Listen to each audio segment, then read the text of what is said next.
positioning itself is a bet. You're making your best guess. You're making a bet that all of these pieces, the problem, the person, the process, the capabilities, the benefits, the feature, whatever you want, all the recipe or all the individual ingredients make a fucking cake. Yeah.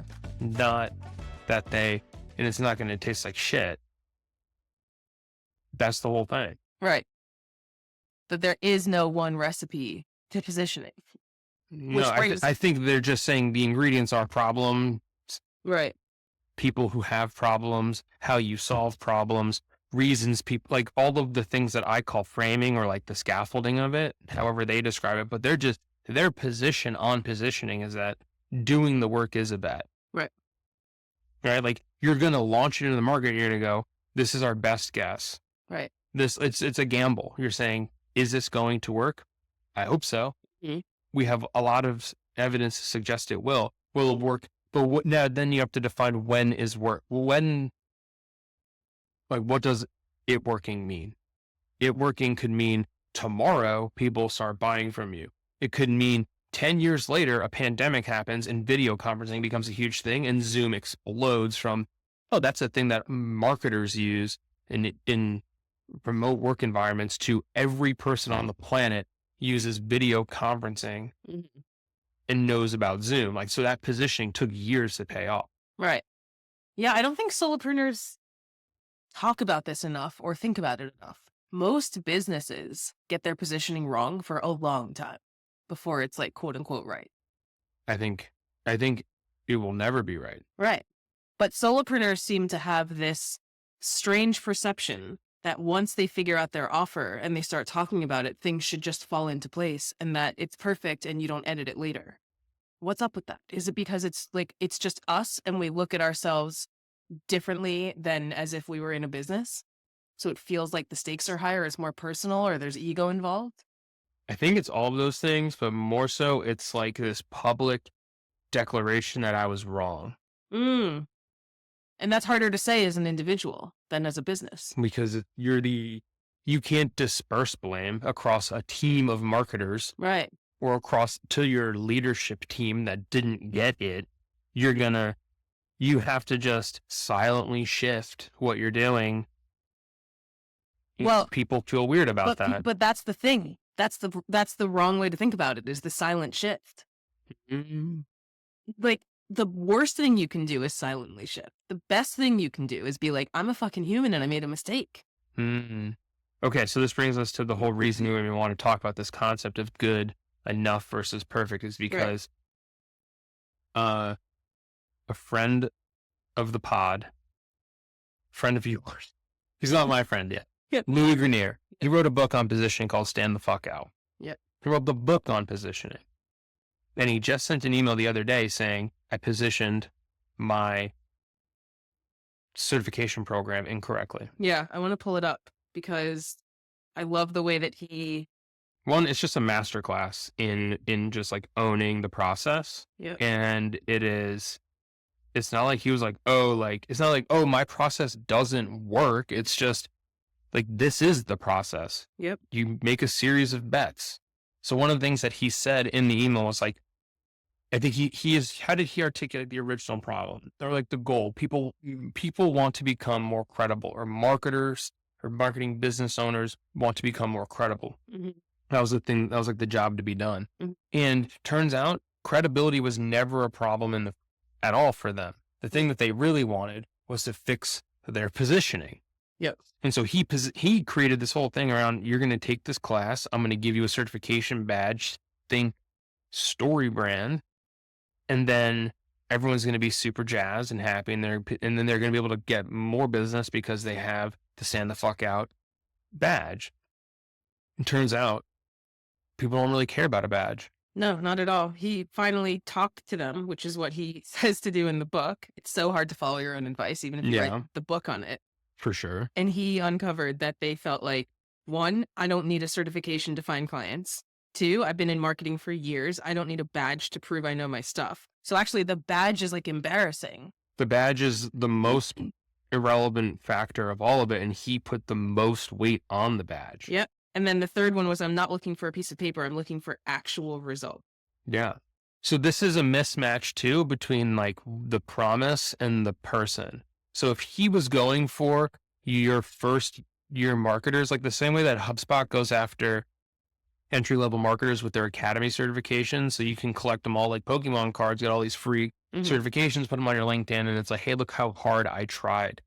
And that's really good because it's a free thing and people can show ambition and they can show that they have a good baseline of knowledge in this thing. Probably not so much anymore. I don't know anything about the HubSpot Academy, but back when I was getting into marketing, it was a really big deal. I think like 2017-ish. He's going after people who are way further along. These are like VP or probably CMO level or qualified people who have been doing it for a really long time. And so I think that mismatch, like I think there's a bit of ego that gets in the way. I'm not saying that he showed up with ego. I'm saying he showed up saying like, I want certifications. I want to accumulate like more knowledge and become a more well-rounded or more effective like marketer or professional. And the reality was that where the rubber meets the road, it just wasn't the thing. You're right. Exactly. And I understand why he made the mistake too. Like, I'm sure that there's two things probably that came to it. And this is just me guessing. I haven't asked him. But when you write a book on something, like, it's exciting to be like, you can now be certified in my amazing proven process. So like from an individual standpoint, that's exciting. But also he probably just thought like getting people into an in-person program where they pay something high ticket, like results I can get anyone, but they have to leave this in-person thing like with a physical thing. So he just like talked himself into like looking around and seeing what other people do. This is my assumption. I mean, it's what people who write books do. This is kind of the play. How do you get more people to want to read the book or think about the book? Well, you get people certified in the book. At Impact, where I used to work, Marcus Sheridan was a partner in the business. He wrote a book called They Ask You Answer. Now it's called Endless Customers. What did we do? We built a certification program and we certified marketers and companies in They Ask You Answer. It's a category expansion play. It's a brilliant play, and it works well if you have the right person. Right. And so I think one of the reasons it works so well with StoryBrand and why people try to emulate it is because he had volume, right? 1 million copies sold. Everyone knew that book. So by saying we're a StoryBrand certified agency, we're a StoryBrand certified whatever consultant, that went a really long way because StoryBrand had already taken up enough brain space of marketers. Yeah. Or people who are trying to do marketing versus trying to create a certification program in a book that not a ton of people have read, being even They Ask You Answer, which is arguably a very popular book in this little tiny corner of the marketing world compared to a book like Stand the Fuck Out. So this isn't a referendum on Louis or his positioning process. I think the most important takeaway from all of this though is that this is the process. Like you must launch at good enough. Yeah. Louis didn't spend his whole life trying to make sure everything he did was perfect. He figured something out. He said, I think it's my best guess at what the right thing is. Let's act on it. And then you talk to people and you learn something and then you adjust. Exactly. And for me, the two biggest takeaways are, number one, market the process. Like he is unafraid to admit his mistake and turn it into a teachable moment. True. Like it humanizes you. I didn't even think about market the process in this. The thing that people are so afraid of, which is if I pick a thing and then I change the thing, I look like an idiot. And look at like Louis is the positioning guy. Right. And he was like, look at this process. But that's the second biggest takeaway. I don't care how much of an expert you are. Like even like the positioning guy, like Louis is the positioning guy in our little world. Even the expert's expert is going to make a mistake. So like, who are we to be like, we can't launch our shit into the world until it's perfect. Like our landing page still needs editing. Like my process isn't perfect. Like good. Yeah. You're not fucking HubSpot. No.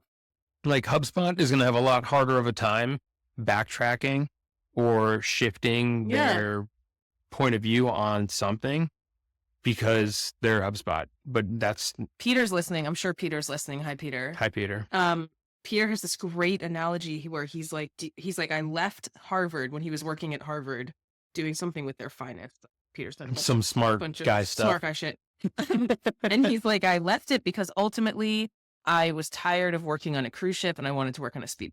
And Peter, I'm going to need you to bring up, please find the article that you wrote on this or your newsletter. It's something about speedboats. I'm sure I can find it, but the metaphor is fantastic. I'm going to butcher it. There's nothing wrong. Like, obviously cruise ships are great for certain scenarios, but like they take ages to steer. Like, you're going to hit the fucking iceberg if it's right in front of you. But if you're in a speedboat, you can pivot and it's much easier. You only need like one person to drive it. Cruise ships, you need like all this shit. It's all this stuff, like great metaphor. Point being, all of us are speedboats. All of us are speedboats. And we have to lean into the beauty of being a speedboat. We have to figure out, okay, these are our advantages, these are our disadvantages, and lean into them. And one of our advantages is it's extremely easy to pivot.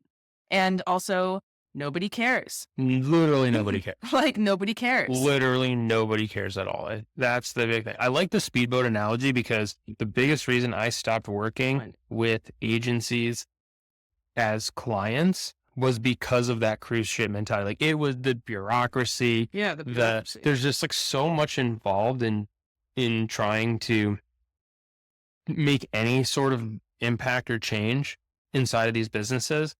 And these aren't particularly large businesses, but they're big enough where it was just such a drag, and it took so long that by the time you got the change in place, it was like so butchered from the original vision. Like, there's just so many things. And so, I don't know, maybe that's a reflection on me as a coach at the time too, like my inability to get them to take action. I don't know. But either way, that was a big reason why I stopped working with them, because that cruise ship versus speedboat thing. Started working with a few solopreneurs, and they were just like, they can just decide. Yeah. It was the beauty of the whole thing. It was like the speed at which action could be taken was very rewarding for everyone. And I think that, so yes, Peter, I agree with your speedboat cruise ship analogy. I found it. Here's the most impactful comparison. On cruise ships, decisions happen slowly. Many people are involved in the process, which means implementation drags and changing course is expensive. So speed is often sacrificed for precise planning. Whereas with speedboats, decisions happen fast. There's fewer people needed to make them. Implementation is swift. Changing course is basically a necessity and doesn't cost much.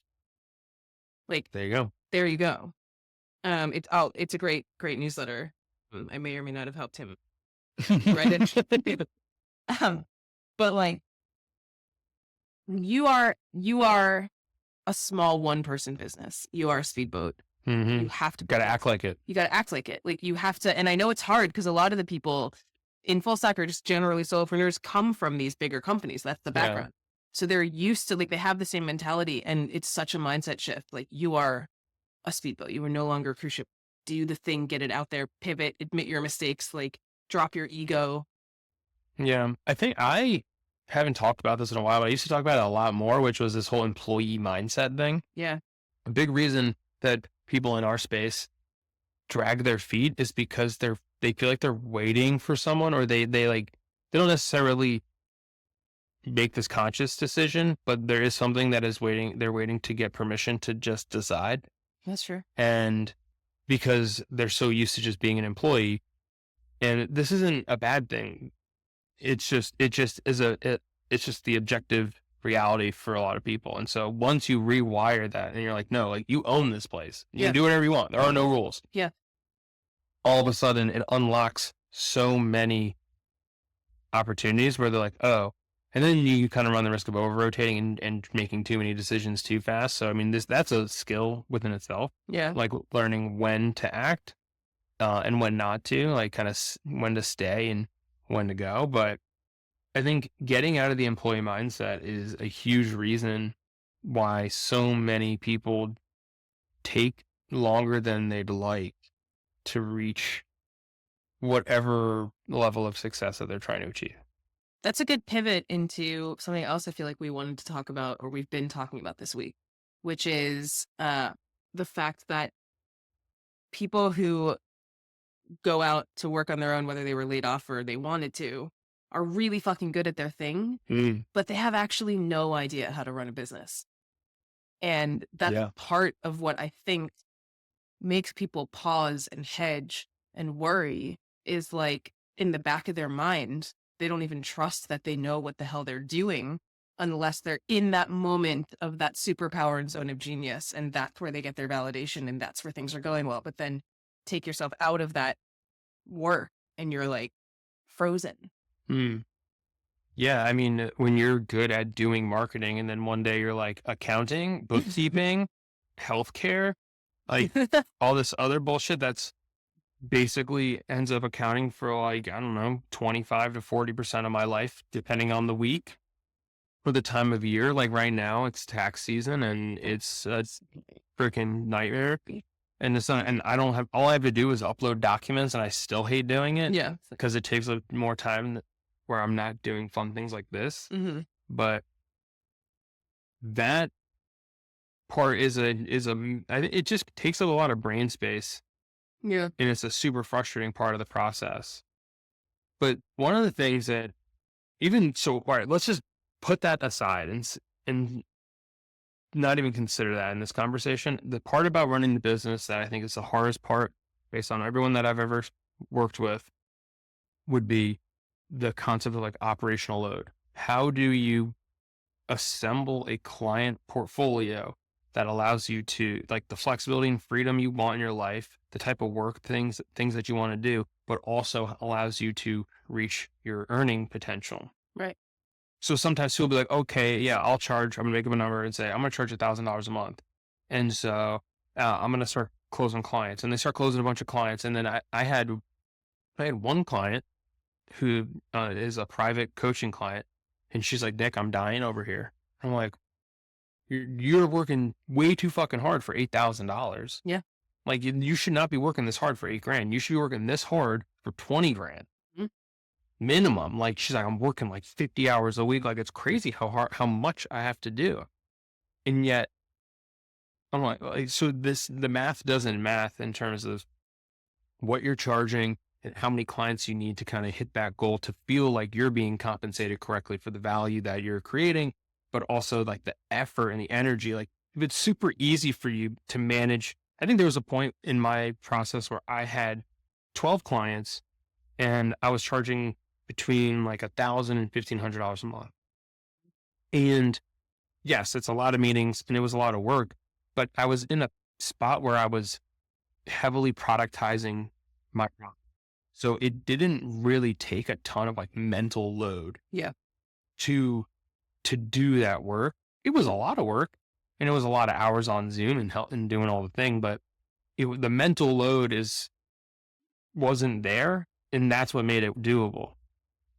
Versus like this particular client, she was doing part-time ghostwriting and part-time like as a writing coach. Right. And so right there, the context switching takes up a mental bandwidth.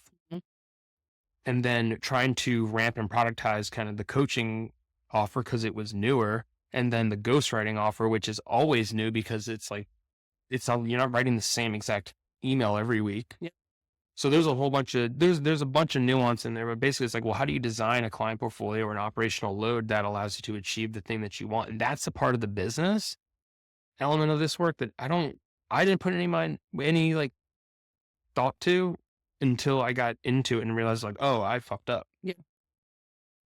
I mean, is this one of those things that you can avoid just going through it and figuring it out on your own? Or is the answer you just have to go through it? Because with content sparring, same thing with you. Like I wasn't doing anything outside of the hour that I was on the call with people, but I like took on like 15 clients at a time and I was dying because I was like, I don't want to be on the phone for 5 hours a day. Yeah. You know, like so I scaled back, doubled the price. Now I'm making the same amount. Right. I'm doing less work, but again, like that has a bit of a ceiling. Yeah. I mean, anything that's tethered to we have to meet every week. It's going to have a ceiling to it. I feel like the deliverable, you get a thing within a time frame, you pay us a shitload of money for it. It feels like the best. It's the most outcome driven pricing possible. But to answer your question, I think you can avoid it to some extent, but Hmm. not entirely. Like you kind of have, there's only so many times I can tell a client, like plan your operational load. Like let's plan this thing. Let's model this out a couple different ways. Yeah. And then certain clients come to you looking to solve some people, you may just get overloaded with coaching clients and it throws off your model. Right. You may get overloaded with ghostwriting clients at one period of time and it throws off your model for if you have two offers, or if you just have one and you're saying, in my life, I didn't scale my pricing fast enough. Yeah. That was a lesson that I learned the hard way. I just didn't raise my rates in the increment that I should have at the times that I should have, because I didn't have someone telling me. Whereas the first thing I tell basically every single solo I meet is raise your rate, Right. raise your prices. You're selling yourself short. I didn't have somebody to tell me to do that for me. Yeah. And I think that set me back quite a bit, just because it was a confidence thing, like how I have to give everyone the confidence that they are worth more than they're charging. Like I didn't have someone to do that for me. I think that's also why I'm really passionate about telling people to do that and telling people that they are worth more. I've never really thought much about this until just now, but so can you avoid Yeah. it to some extent, to some maybe. extent? I think you also just have to figure it out, because there's only so much you're going to do the work and go, oh, this does work for me. Oh, I can manage 6 clients. Oh, I can manage 10 clients and it's totally fine. Yeah. Oh, I took on too many clients. Like, oh shit, I fucked up. Like, what am I going to do about this? Like, Yeah. how am I going to get out of this like type of I think situation? it also depends on your personality. Like, I'm the kind of person where I don't care what you tell me. I'm not like, I'm going to take it with a grain of salt and then do what I want to do anyway. So Yeah. I'm just like a spiteful little You're a human. glutton for punishment. I am. And like, but that's the best way I learn. And Mhm. like, I pivot quickly. That's how I Yeah. make up for it. So like, That's true. I had 15 clients at a time. I managed that for 4 months, and then people started to churn and I was like, bye. And Like, you were like, I'm not going to just like immediately no, backfill. I let them churn naturally. Like, I didn't upsell. Like, I didn't want to fire anyone. I think I would have if it went on for too much longer. Mm. But like, I let them churn. I took a second. I like recalibrated, and now I'm like, okay, let's go back up. More like different clients that are more positioned to like they have this thing dialed in better than past clients did. I've got more productized stuff, so it's less brain shit for me as well. Mm. And I doubled the price, which is great. But I don't think I would have learned that if I hadn't gone through it. But then again, like I said, 4 months, and I was like, this needs to change. Yeah. I don't sit around for years in misery. Yeah. I mean, I think most people realize they've hit the ceiling not long after they've hit it. Like, I don't think Yeah, but some people stay stuck in it for like some people years. do. Well, this is the thing, right? Like, you need someone else to tell you you're stuck inside the jar, Yeah, that's true. or like lift the ceiling for you. I think that's kind of like the little bit of the magic about the work that we get to do is Yeah. show people that like you have just set the ceiling there. That's Yeah. a made up thing. Yeah. It doesn't necessarily, it's not stuck there forever. Like, Yeah. you can raise your rates on new clients. You can raise your rate on existing clients. Mm-hmm. I think we all have like a soft spot in our hearts for our existing clients, and we're afraid to raise our rates on them Yeah. because they trusted us. And they're still around. And So they're it's almost still like, around. oh, well. Like their lifetime value is better. Yeah, Or exactly. it was really, really good. Like, why rock the boat? Da, da, da, da. Like, but if you have an entire portfolio of long-term clients that aren't paying you enough, then you're stuck long-term, right? I would prefer and this happened to me as the person who was being coached. I would prefer that you tell me like, hey, I need to raise my rate because I've raised them for everyone else and they're paying it and you're the only one who's not. And therefore, like mindset wise, I love you, but you're always going to be the person who's paying me the least. So like, that's going to fuck with my head as a coach. Like someone said that to me, obviously, and not those words. And I was like, I appreciate you telling me I'm not going to pay it because like, it's not worth it. Like it made me also realize this isn't worth it for me, which is potentially going to happen. Yeah. And we parted ways, like, which opened her up to get someone else in that slot who's going to pay her double. And it Yeah. made sense for both of us. Yeah. So this is the other thing, right? When you're that deep into a relationship with someone, say you're 6 months in and you're like, hey, my business has grown a lot and my rates have gone up. And so like, I need to get you to my current rate. Yeah. And if they haven't if the results aren't there at that time, you'll risk churning out the client, but also you've probably gone through a bulk of the thing that Mhm. you're trying to do for someone, even if they haven't seen the long term or the lagging indicators of success, they've seen some of the leading indicators of success. You've taken them through the majority of your program, whatever the thing is, unless you're Yeah. solving a recurring problem. Like I have a client that does demand gen for B2B tech companies, and he has this like really what we language to be demand operations. And it's basically like it's marketing automation, it's email nurturing, and it's paid ads. It's like nothing super novel, but he packaged it up in a way, flat rate service, this whole thing. Mm. He solves a recurring problem. So every month they need more leads. Every month they need this thing versus like in a coaching environment, it's it's you see kind of diminish like the pain wears off over time Yeah. as they become more competent Yeah. or more capable in that area versus in with this client who runs this demand ops framework for his clients. It's like on the first of every month, we're back to zero. So it's a very recurring problem. So he can go to them and say, hey, all my clients are now on this rate. If you like, in order to, I'd love you. I want to continue to work with you. But in order to do that, I just got to get you to this new rate. Or they just risk shutting off the tap. Right. So some things to consider as you go through this is, I mean, the power of a recurring problem is huge. And this is definitely a concept that I haven't spent a ton of time really hammering out, which is like in terms of not only IDing recurring problems, but trying to guide more people to solve recurring problems. Like a lot of us, especially in the content space, in the marketing space, solve like your website problem. Well, once your Mhm. website's rewritten, your website's rewritten. So the mechanics of your business are different. You Yep. need a slightly higher volume of clients in order to maintain, like, no one's on a website retainer, like, to rewrite your website in that way. I mean, Yeah. there are agencies that have website retainers. That's a different type of service. Yeah. It's not like a copywriting service.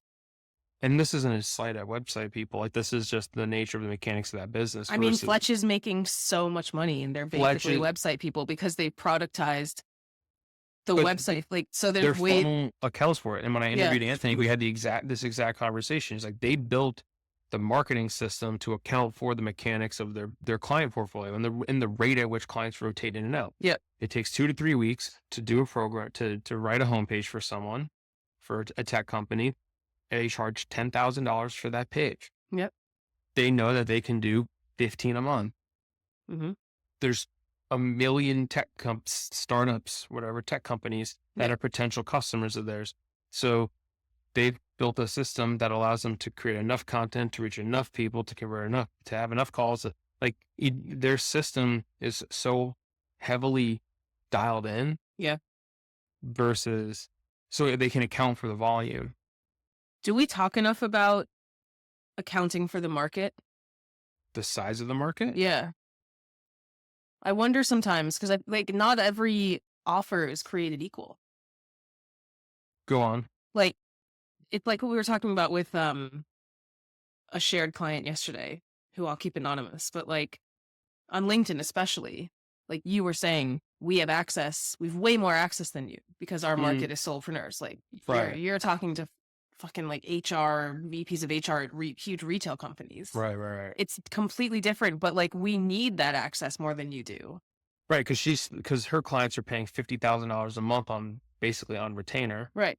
versus $1,000 for For a program. a Yeah. 4-month access to like a basically an offer boot camp. I just bring this up because I feel like people like this quote unquote successful people on LinkedIn are generally the ones who have higher access to the market, but also need higher volume. Yeah, the bigger the audience gets, the more B2C like the sale becomes. Right. But like, I'm trying to assuage the fears and frustrations of people who don't have the same access, but also don't need the same access that like, You need like, all right, in this example, that what we were telling this client, she needs one yes. yeah, You exactly. need one yes. And it changes your life. Yeah.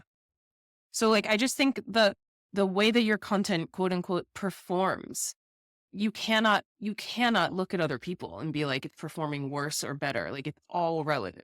Oh yeah, the people who are getting like a bajillion likes and comments and all the other stuff, like they're selling basically B2C offers, Right. most likely, or a B2C like offer. There's a lot of transactions taking place. Now, Fletch is interesting about it because they're so productized that it's basically fill out this form on our website, get in line. Right. $10,000 on a credit card. I'm sure they do sales calls to like work out some details, but we're help answer some questions. But like for the most part, what they do is been so simplified. Yeah. To the point where it's very little consideration. Either you're going to buy from them or you're not. Right. Right. So they have kind of found this sweet spot between traffic and volume and in a service-based business and a deliverable, which like I've really never seen anybody else replicate. It is so good.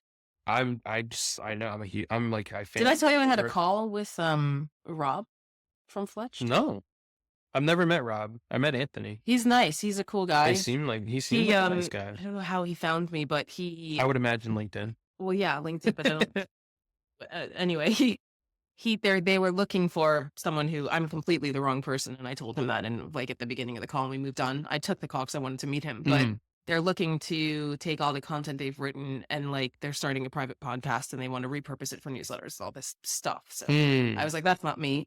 But he was a really nice guy. And what's the point? When was this? He bringing this up like a month ago. Oh, cool. Oh, and I told him too, this behind the scenes of Nick and Eric's conversations. I told him too, I was like, dude, I love your content. I want to run a case study on it. And like, let's do that, like a co-partnership thing where like I do a case study, we both promote it. And he was like, great. And then I forgot. I paid for here, look at this. Did you pay for their thing in Notion? Yeah, oh, I have it. Amazing. I want to see it. It's really cool. I was thinking we should do something similar.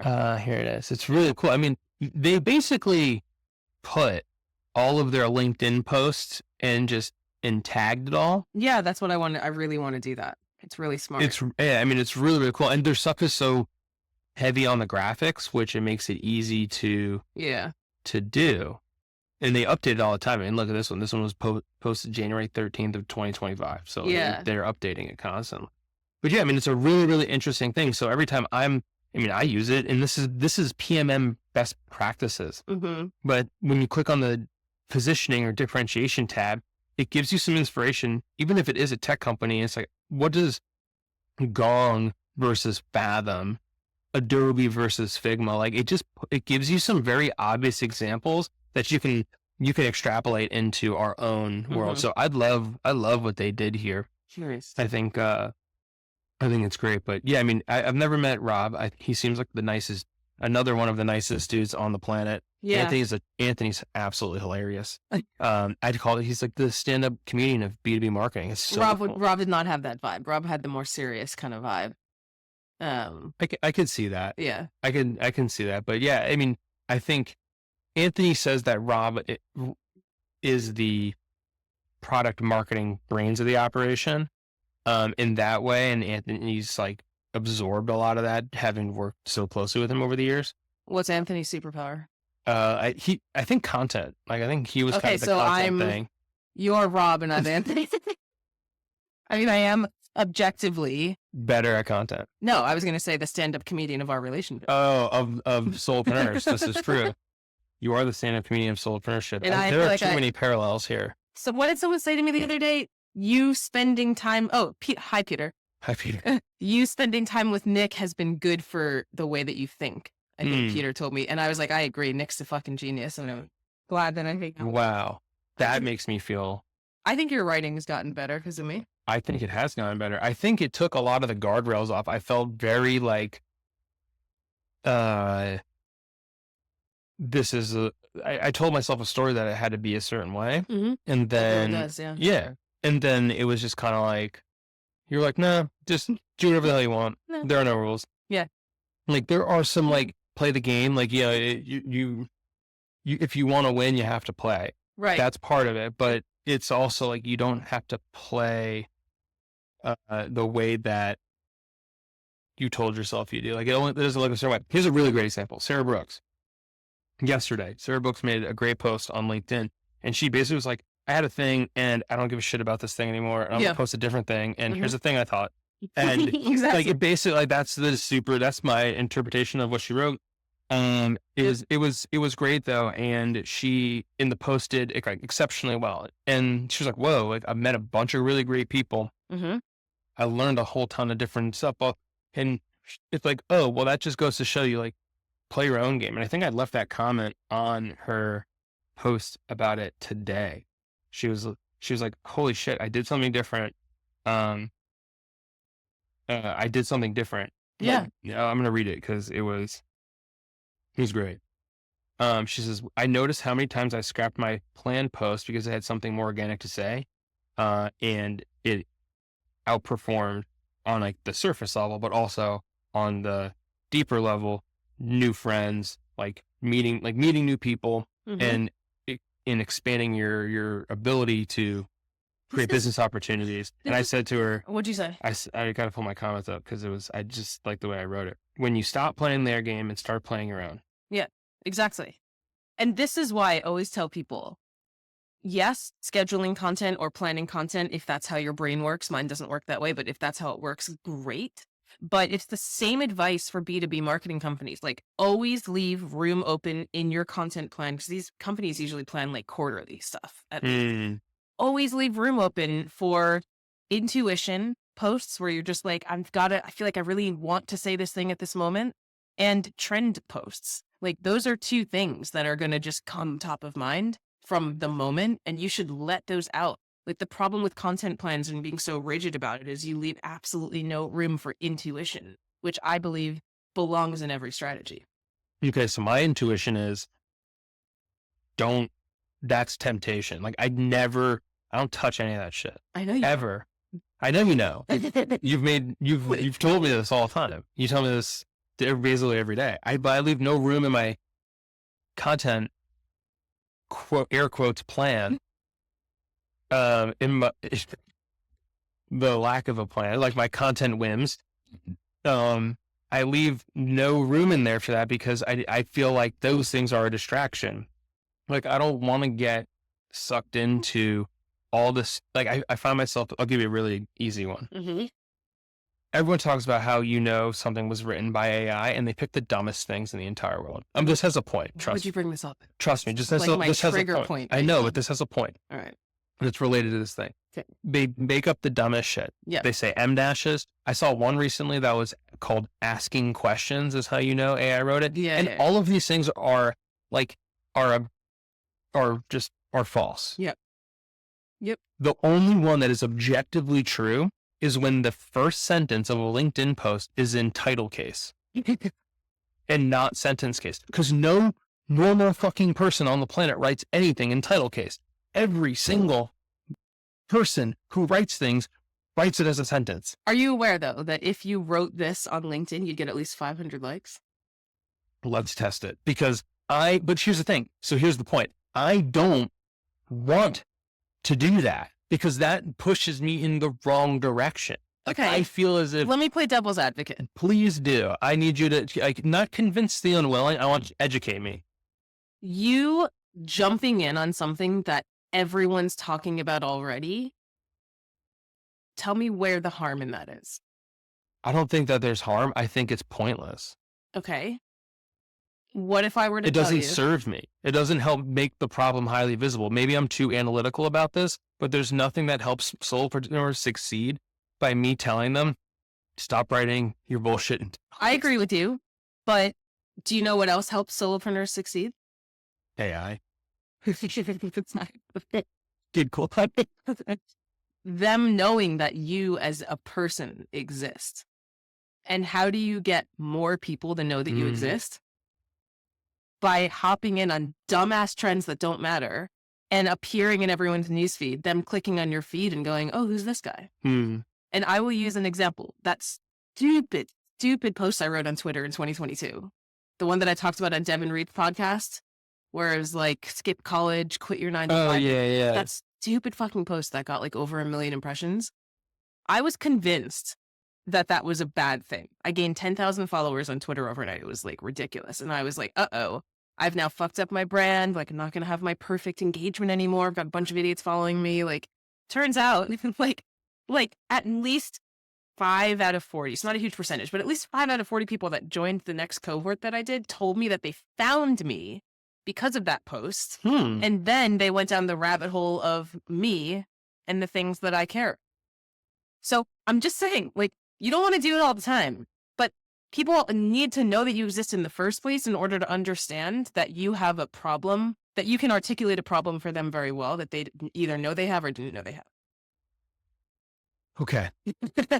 I don't disagree with anything you just said. I think I have told myself the story that it's just a distraction, like to join, especially the AI convo, right? I mean, look, yeah, it's so Like, stupid. it's so stupid. But like, I joined it. I wrote a sentence on it. Yeah, you did. And it got over 1,000 likes, and I'm sure I got hundreds of followers from it. Yeah.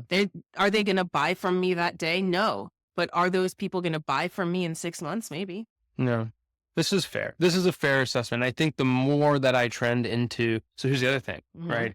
Mechanics of your business. You are in primarily the traffic business because of the courses and the products that you've sold up until recently with content sparring, and now like full stack kind of being on the cusp, on the edge of that. So like I have always been just straight private services. And so like low volume was always the name of the game. But now that we're turning more into traffic based things where it's like, how do we get more people into full stack and blah, blah, blah, all that good stuff. So I think that there's a lot, there's more there. There's more to it, I guess is what I'm trying to articulate.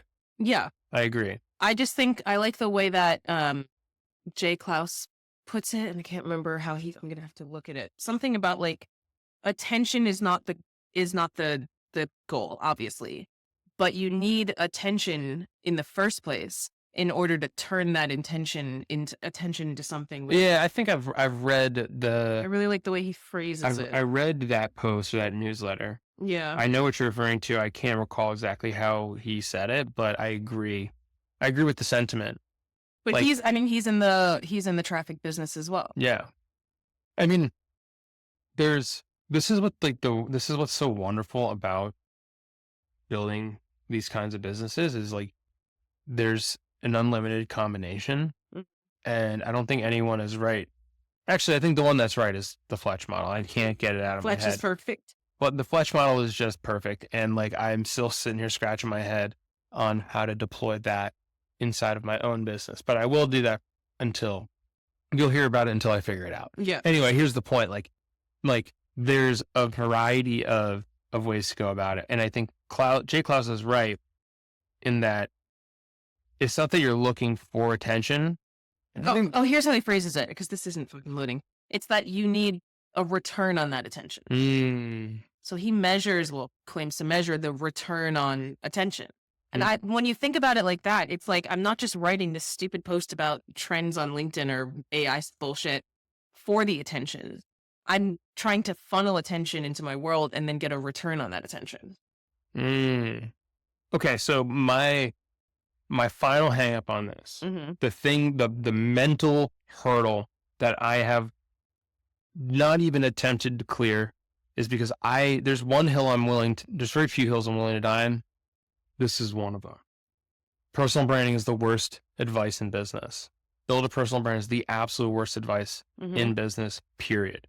And doing things like that, like joining that conversation, I feel like pulls me into you're known for the sake of being known. Like there's nothing there. That's not like an expertise. There's no problem there. Trying to get attention for that is really pulls you into the build a personal brand and not just like focus on your reputation, delivering, like generating an impact, generating a massive result for people. And so like I feel this, I'm like allergic to it. I do not want anything to do with it. I want to be so focused on making a difference for people. And it's like, look, I've been at LinkedIn for years now and I have like 4,500 followers, maybe, I don't even know. But it's like, I just crossed 4,000 and it's been a big deal. But like, there are people who grow 4,000 a week Like I've seen people who started yesterday who are like at 50,000 followers. I'm like, well, I don't know anything about growing an audience, and maybe that's held me back. I don't know. I mean, I guess it depends. Like, do you feel like your business is where you want it to be, or do you feel like you need more? I think How's your pipeline? pipeline's fine. There's nothing. Nothing. I guess this is the question that I would ask someone. You're really a great coach, Erica. You're a really great coach. Are you rubbing off with it? I think I'm rubbing off on you. Yeah, 4,254 followers strong. Congratulations. Thank you. I know. Add a 0 to that, and I think that's how many followers you have. Let's see. Yeah, but I intentionally played the audience building game because the first thing literally almost exactly 42,209. Almost exactly an extra 0. I played the game because we had opposite goals. Yeah. And now we're like literally meeting in the middle. Yeah. Which is why we make such a good partnership. But like, look, a bigger audience has never hurt anyone. That's not true. Well, I know I was about to kid about it. It's like an audience of like the thing you want. Like if you just post about why AI is stupid all day, like you're going to get an audience of people who hate AI and and no one who actually wants to buy from you. So like that's the whole personal branding thing. Just being known for the sake of being known. That just drives me fucking bananas. But I would say my type of content mix, first of all, again, it comes back to your personality. If you don't want to do it, like, and your pipeline's fine, don't do it. But my take on all of these things is I have to jump in because I just need to say something. Like it pisses me off that I can't let it slide. I can't let the M- bullshit slide. It's like an affront to writers, and it pisses me off. Well, all right, that like I get, but that fits into your world. That fits into my world. But like what fits into your world though is you have a really strong opinion on AI actually. Like you think that people who, wasn't there a guy who was like, if you use it, you're like an idiot, and you were like, didn't you write a newsletter about this once? And I was like, I love your opinion. God damn it. Why isn't my phone loading? You wrote like one newsletter. I did write one newsletter. Let me pull it up. Pull it up. It was such a good. You got to get on the Wi-Fi. Was it this one? I'm on the Wi-Fi. My phone just sucks.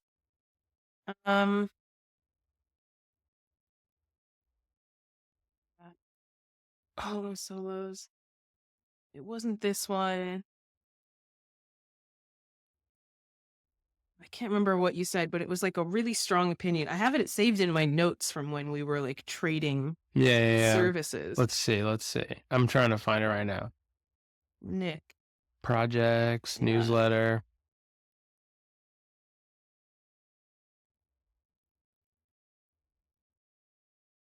You are snooping. And nobody cares. That was a good outline. Was it the probability of success? Go to that one. Or over the things? No, these are all those ones have been published. You published it, I think. I mean, I wrote a post about if you create things with the post that it actually did pretty well. I was like, if you're making things with AI, you're not like those things probably aren't worth making. Right. Was that it? That's probably it. But you use AI. Was this before you found good Claude? This is before I found good Claude. But like, I think the purpose wasn't like, first of all, good Claude is good as a like sparring partner to help like work out. Sparring partner is such a good phrase. It's such a good phrase because you're like, you can use it for like, everything. Make this like I write a jumbled sentence because I'm the worst writer ever, and I go like, can you help me make more sense of this? Yeah. And then it rewrites it, and you're like, yes, that's what I was trying to say. Yeah. But I think the whole idea is, it was on this notion that you can just like pop a prompt in there, and it just poops out a post for you, and then you just copy and paste that thing in a LinkedIn, and you say, I have done marketing now. Okay, so then if you have an opinion on that, strong enough to write a post on it previously, and you do have opinions on this, like, how did that post help you articulate a problem for solopreneurs? What's going on? I'm curious. Let's go find the post. And my point is that in case the through line is not visible here. It's not. My point is, I'm trying to say there is a part of you deep down that has an opinion about AI. And so totally. So instead of writing a post where I would be like, stop blaming the M dash, writers use it all the time and you're clearly not a writer. Like, if there's a trend where you can take the trend and add your perspective and your point of view to it in service of your business and getting people to understand how you see the world in your process, like, you can frame it in a way that's gonna be meaningful to you and like capture Here attention. it is. Found It was it. really my second most popular post in the last year. If AI can create it, consumers don't need it from you, me, or anyone else. Is that Yeah, this I'm is convinced that if you're creating content with AI, you're creating the wrong content. The job is no longer just create content and smear it across the internet. The job is to create content that only you can create. Great.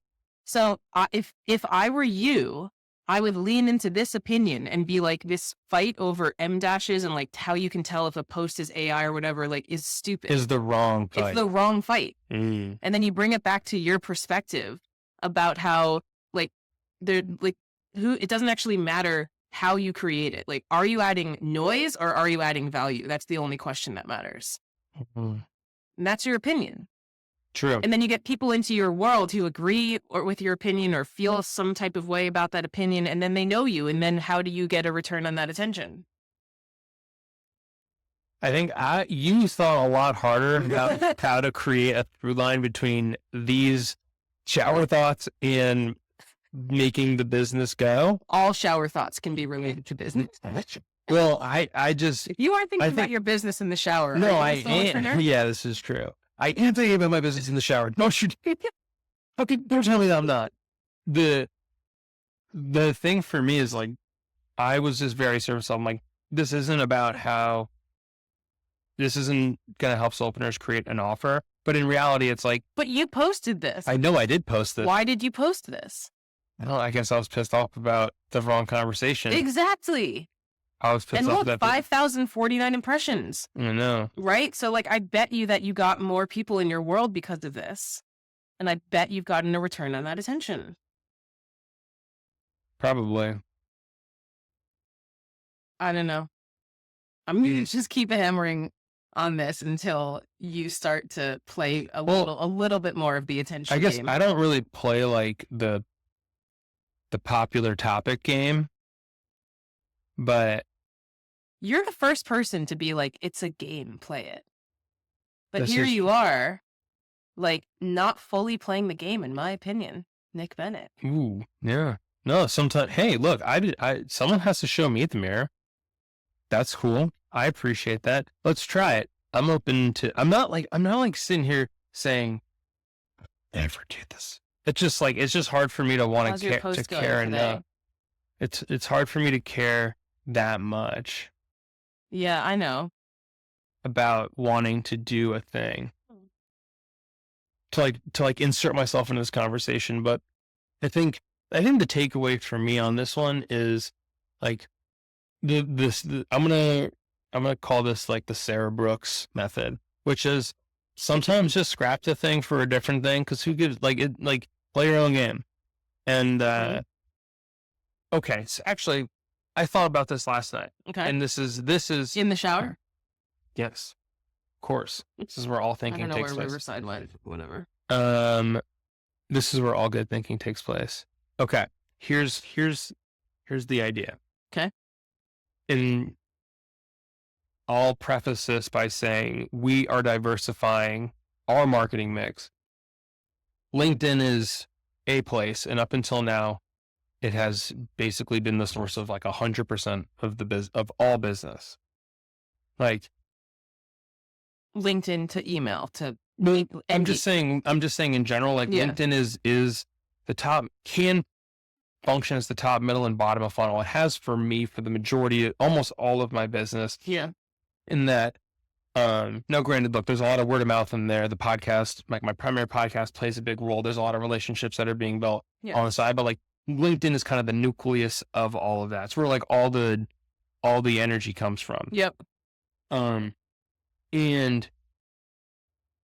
up until recently, I was like, I've always felt this draw. I was like, LinkedIn, like, there's a lot more juice to be squeezed out of LinkedIn, but also at the same time, I'm seeing more and more the risk that it is to only build on LinkedIn.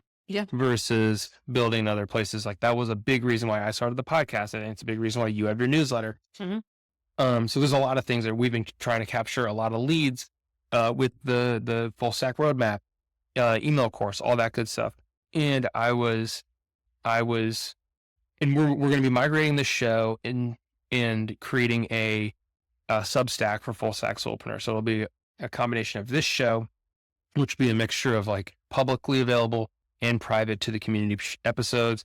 And there's going to be a mini book series that will be bound into big books and available for purchase over time. So it's a long-term vision. And as I was setting up the Substack, I'm sitting there thinking to myself, like, this de-risks LinkedIn a lot. So now, I can just share more shower thoughts basically on LinkedIn and share that stuff, because the stakes felt higher, because it's like, if I start pulling in the wrong audience or doing things that I haven't done, it felt a little fragile in that without some of these other things in place. That's a really interesting insight. Yeah. You don't have the other place necessarily. Yeah, like you had Twitter for a long time. Yeah, I had Twitter, and then I've had the newsletter, you have the newsletter since the end of 2023. And that I'm much more like strategic about. I'm not going to send a newsletter with a shower thought for funsies. Yeah, you're not going to write that post that you put, what you put yesterday, which was like your $25,000.